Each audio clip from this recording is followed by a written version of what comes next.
Conversations in business are important. We know that. We also know that it's important to talk in a way that people want to listen, right? But how do we do that? Well, first, let's take a look at the conversation definition in the dictionary. And if you were to look it up, it would tell you that a conversation is an oral exchange of ideas, sentiments, or opinions, which at first glance makes perfect sense.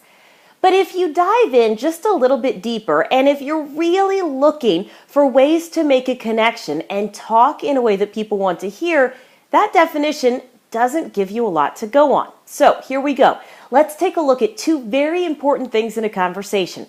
Number one, what men and women typically want in a conversation, and number two, how long a conversation should last.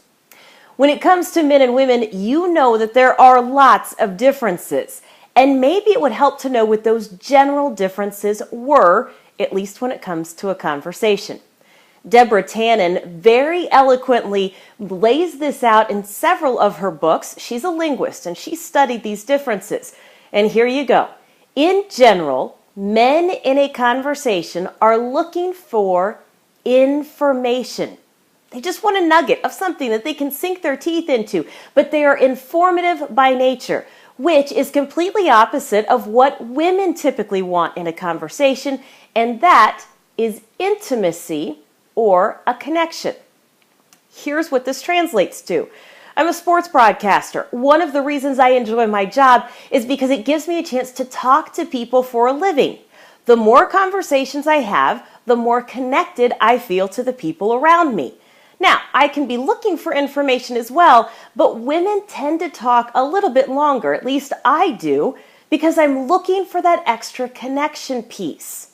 Men, on the other hand, can get their information and be done with a conversation relatively quickly, which is why when I'm in front of a room and I ask women how long their perfect conversation lasts, quite often they will tell me it is between 2 and 3 hours. Now, they're usually given the setup that they've got all the time in the world with their best friend, they've got dinner, they've got no plans after that. So how long would they like to sit there?